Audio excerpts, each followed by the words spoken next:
Boker Tov, good morning. Today is Friday, May 6th, Erev Shabbat Parshat Kedoshim. Ve'ahavta l'recha kamocha, love your neighbor as yourself, says Rabbi Akiva, Zeh klal gadol b'Torah. This is the greatest principle of the Torah.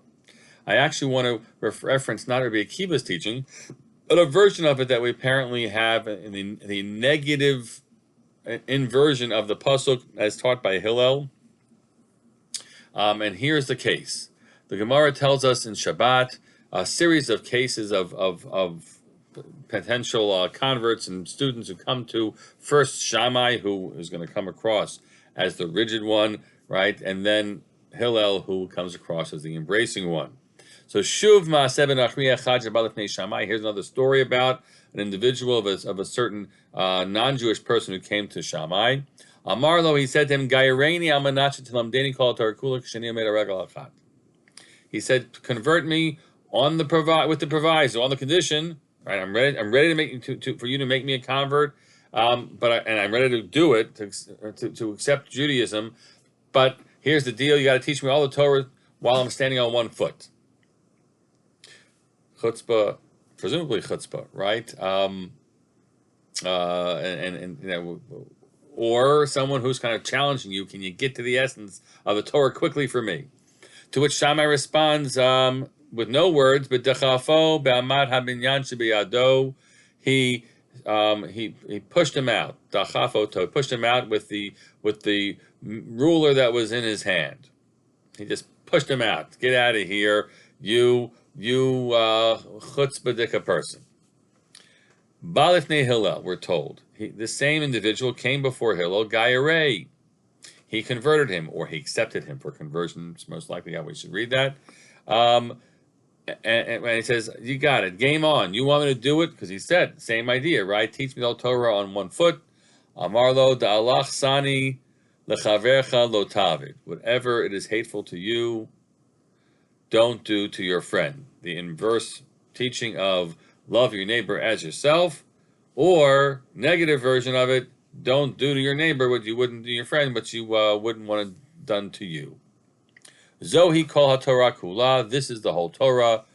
Ve'idach, and the rest of it, Perusha, is just the commentary. That's the essence of the Torah. The rest is commentary. Zil Gemor, you better go sit and learn all the commentary. So he kind of, we can read the story as he kind of tricked him into it, right? Here's the main important. You wanted me to teach you the whole Torah on one foot. Here you go. I get it in one sentence, but the rest is commentary, and you're going to have to understand the commentary to really understand this. So he got him to sit and say, now we'll engage in the whole Torah, and what a beautiful thing. The guy says, in effect says, I like you, I'm with you. And so is this just a matter of strategy, how to deal with somebody who is who is a little bit chutzpah, but has something going on there, and Shammai couldn't imagine that, and Hillel could. Part of that, right? I remember one of my students years ago was interested in the line that we're told that Shammai how Shammai handled him. It wasn't merely that Shammai said, get out of here. But dechafo be'amad haminyan shebiyado. And that's really interesting. Amad haminyan is the measure that was used, a builder's measure. A builder's measure. Amah is a cubit, right? And it was a standard measure. It's an arm's length. And everyone's a different arm's length. So we know all the standard measures were based on somebody, right? Feet, whatever. Our measurements that we use are based on some king in England, I think, right? So you need a uniform measure. It's an amad habinyan. When you are building a building, you better have a uniform measure for the whole building, because otherwise the building is not going to stand. Not going to stand. And so it was a really interesting read. He suggested dechafo b'amad habinyan shebiyado. He took the measure of this guy. He took the measure of this fellow, and if it didn't meet the uniform expectations that he has for all the other human beings there, so then he says, you're out of here. Comes along Hillel and says, Ma dalach sani lechaverecha lo tavid. What you would find hateful, don't do to somebody else, is not just a message to this fellow, but it's an effective message to Shammai, but and through that, really a message to this fellow.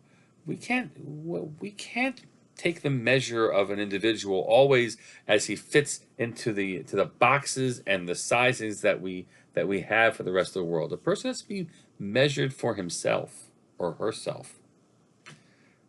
What is your potential? How can you meet it? That's what you do. Forget the uniform Amar HaMinyan ruler that he had. Throw that out when it comes to human beings. We're not building a building, and we're not dealing with automatons. We're dealing with human beings. And I take you for who you are. And that was the beginning of an important relationship with this fellow, who now will spend the rest of his life studying the commentary on that. That's a tremendous message to us as we take as we judge others, as we assess other people, as we even judge ourselves. Right? To what standard do we put ourselves? So I guess there's sometimes we need some uniform standards, but for the most part, judge a person based on what you judge yourself. Spend that time based on what you believe to be your potential, and then work on less on the judgment, but more on how you can try to meet the potential that was within you. Wishing you all a Shabbat Shalom.